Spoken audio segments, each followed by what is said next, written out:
So, back here yet again, continuing on with the Grand Lab Showdown. Sakamoto Days, Episode 8, and here we are in the deep dungeon with Lou, as well as the main scientist. We get into things, and this is where we get some Shin backstory. So, in fact, the way that Shin got his powers, it wasn't because of a bunch of tests that resulted to give him the powers. It's rather that he voluntarily drank a serum that he was supposed to drink, thus gaining the powers. Some people basically turned him away. He ran off and went on his own. That's kind of the history of Shen. Anyway, the doctor ended up having a serum that was able to melt the bars away. Lou ends up kicking one of the bodyguards, and they've already made their way out of here. So we'll probably get to see more of them in the upcoming episode.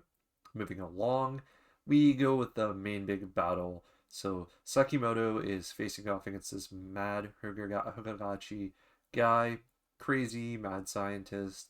Shin is already stuck with the reverse talking, and yeah, Sakamoto goes in for this punch. He does connect, but it turns out that he gets injected. And this injection actually has him doing the opposite of what he does.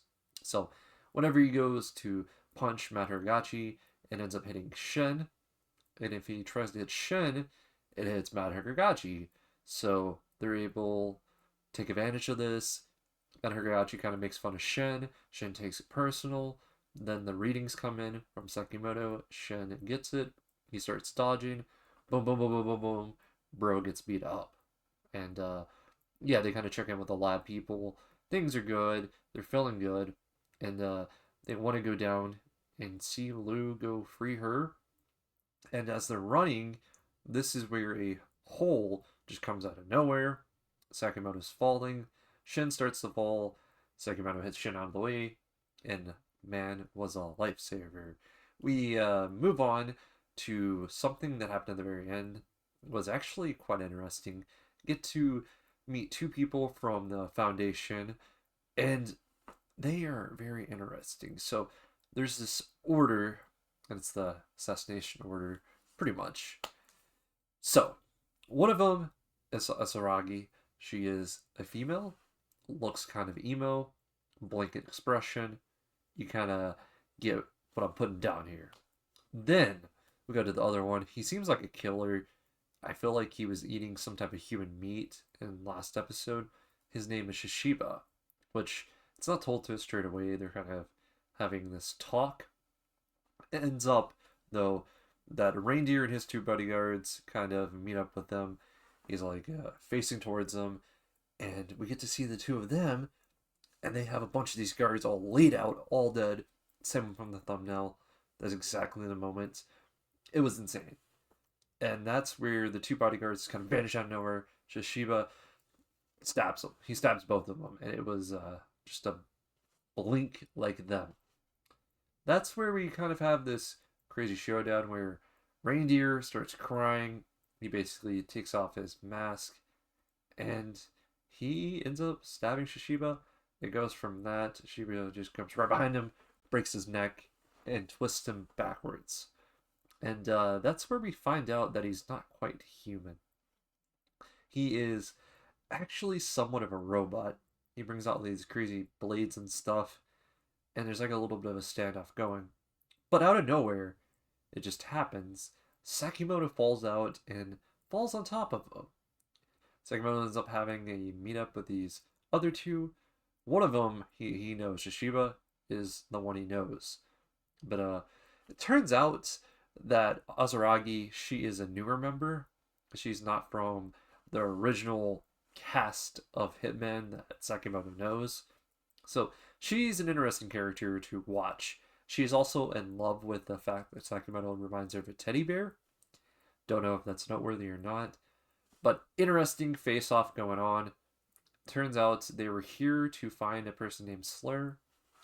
And I believe the connection here is that Slur is probably the killer that they've been searching for all along. So This is kind of like what their mission is to look for the killer. And maybe some information's came out. Maybe we'll have Sakamoto and the crew go try to find Slur as well. I don't know. Just gotta see. I like how they were meeting some of these people from the Foundation. Anyway, big brawl gonna happen. This man's got like cannons and everything. Not human at all. No spine. What else can I say about him? But we go back to Shin. Now, before a lot of this happens, it starts off kind of something innocent. A friend comes into the shop, which was like really early on in the episode. I just didn't mention it because it kind of relates to this part. Turns out our fellow bum and assassin friend, he was a really good sniper, aka Hasuki. He comes in and little girl's crying, Sakamoto's daughter. She ends up telling Hasuki, hey, my dad, Lou, as well as Shin aren't here.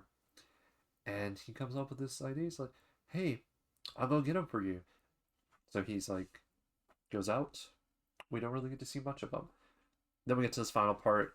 Shin's facing off against Invisible Man himself, which is Saba, Reciba.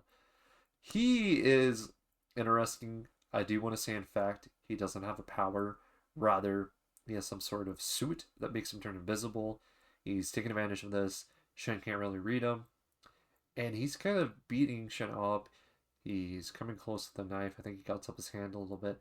But Shin gets stabbed around the chest area, starts bleeding, and this is where he's on the ground.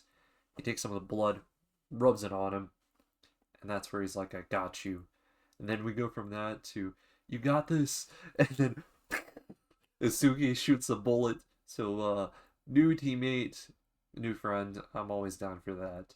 So, overall, fantastic episode. But, get to the rating, which I think this would be an 8.2. I'm not hating. I'm not hating. We're getting a little slow. I need something to spice it up a little bit. I like the foundation stuff. We're gonna get more into that. But we're coming to the end.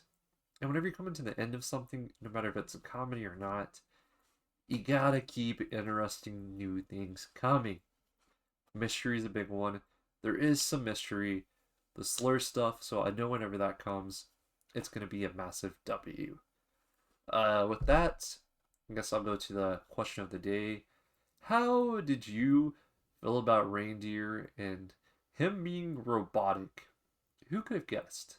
He kind of like rips his stitches, and I'm like, oh, maybe he's gonna use that to choke people. No, and ends up hiding these like blades and just crazy. Anyway, guys, hope you stay safe. Until next time, peace out.